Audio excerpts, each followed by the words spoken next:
छत्रपती प्रमिलाराजे अर्थात सीपीआर रुग्णालयातील वैद्यकीय देयक मंजुरी प्रक्रियेत सुरू असलेल्या कथित भ्रष्टाचाराचा बुरखा अखेर फाटला असून या प्रकरणात 3 वरिष्ठ अधिकाऱ्यांवर निलंबनाची कारवाई करण्यात आली आहे।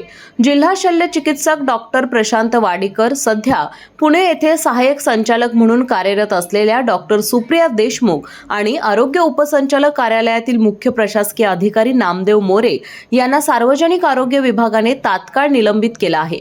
या कारवाईमुळे जिल्ह्यातील आरोग्य यंत्रणेत खळबळ उडाली आहे।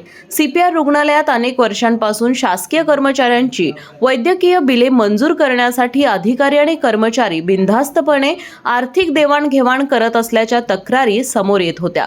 वरिष्ठ अधिकाऱ्यांपासून शिपायांपर्यंत एक सुसूत्र पद्धतीने कमिशनचे रॅकेट कार्यरत असल्याचे आरोप होते। या पार्श्वभूमीवर शिवसेना उद्धव बाळासाहेब ठाकरे पक्षाच्या वतीनं करण्यात आलेल्या स्टिंग ऑपरेशनमुळे या गैरव्यवहाराला ठोस वळण मिळालं।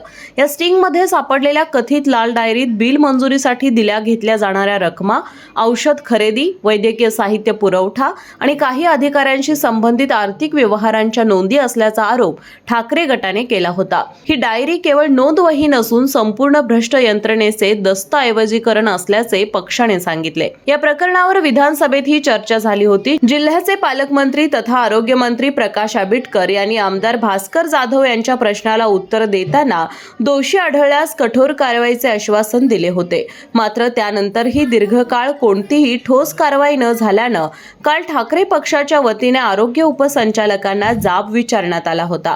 अखेर काल रात्री उशिरा सार्वजनिक आरोग्य विभागाने निलंबनाचे आदेश जारी केले। चौकशी अहवालानुसार काही वैद्यकीय देयके नियमबाह्य पद्धतीने मंजूर करण्यात आली।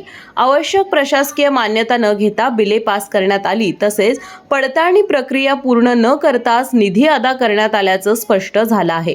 औषध आणि उपकरण खरेदीत काही ठराविक पुरवठादारांना प्राधान्य दिल्याचा संशयही व्यक्त करण्यात आला आहे। या कारवाईने प्रकरण संपणार नसून पुढील टप्प्यात अधिक व्यापक आणि सखोल चौकशी होणार असल्याचे संकेत देण्यात आले आहेत। बिल मंजुरी प्रक्रिया, संबंधित कागदपत्रे, पुरवठादार कंपन्या तसेच यात सहभागी असलेल्या इतर अधिकारी कर्मचाऱ्यांची भूमिकाही तपासली जाणार आहे।